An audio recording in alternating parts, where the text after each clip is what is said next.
as far as what will happen to the current credits you have in the fiat system in a bank account, or the assets that you have. By the way, nobody owns their car. Government owns the car. As soon as you sign for registration, you sign the car to the state. You don't own your home. The title belongs to the titles registry. You never owned it. They come out and say under the New World Order, you won't own anything, but you'll be happy, but you never owned anything anyway. Like when WhatsApp and Instagram said, oh, we're changing our privacy policy. No, they always leaked your data. Now they just tell you that they do that. Likewise, you never owned anything anyway. Now they're just telling you that you don't and making it official. So based on that, what are your thoughts on what will happen to what you currently have access to? Will it go away, or will it just change form to the new, whatever that will look like? Yeah, I think it's going to change form, because all it is, your money in the bank is simply on software. It's just code. It's credit. You can call it credit. You can call it software. And they'll just upgrade that software. And I think that the banks will be replaced by the now, well, they won't necessarily be replaced. They'll merge, mergers and acquisitions with these crypto exchanges, these centralized crypto exchanges. It's important to specify that, because there are truly decentralized crypto exchanges where you do not need to provide any information. You have your crypto. You can make transactions without anybody knowing you, aside from your public address. But your public address is, I don't know the right, you can't decipher it. It's something that you can't decipher. It would take too long, and it's just not worth anybody's time to try and pin back where that private key goes to your public, your public key goes to your private key. Makes no sense to do that. So I think what will happen is, eventually, you're already seeing this in like Wyoming, and there's a couple other states here in the United States where they're attempting to make these centralized exchanges banks, essentially. So I think that's what you're going to see. They're going to become the new banks, and then you're still going to have your decentralized finance. But I do have to say as well that I don't think that it'll be completely cashless, because that poses a national security threat. That would make them weaker. You could have a cyber terrorist take down the whole grid.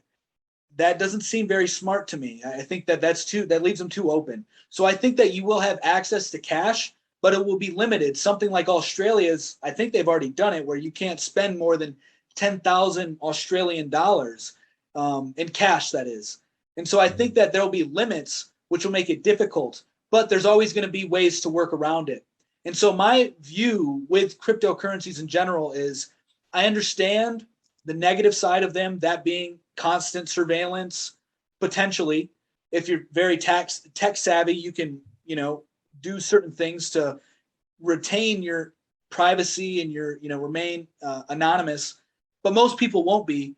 And most people don't really care about privacy as much as they claim to anyway, which is why these systems are even coming into existence, because whether we know it or not, we're just consenting to giving away certain degrees of privacy. But hopefully that answers your question. Yeah, it does. Yeah. And I'm also wondering about, it's funny, when the first lockdowns went in Australia, we were only ever able to take out $1,000 from an ATM. That was the maximum we could take out. And then it went down to 800. So you can't take out more than 800 in cash at any one time. And then they also closed a lot of ATMs. So that's, again, starting to force people out of using cash. Interesting, your point on the security and that there would still be some level of cash. Yeah, that makes sense too. Because, the thing that's always great that people can't take from us is trading.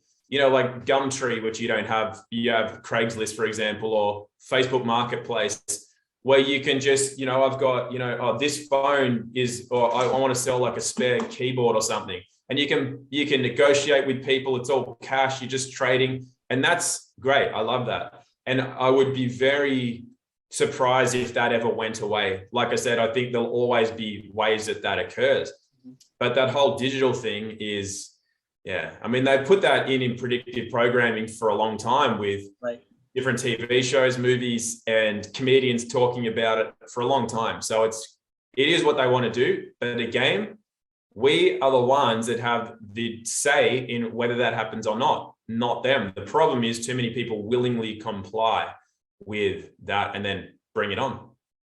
Right. And I do want to add another thing too, that I don't think it's going to be a very clean implementation of the digital currency, because I personally believe in the United States, we're going to experience balkanization.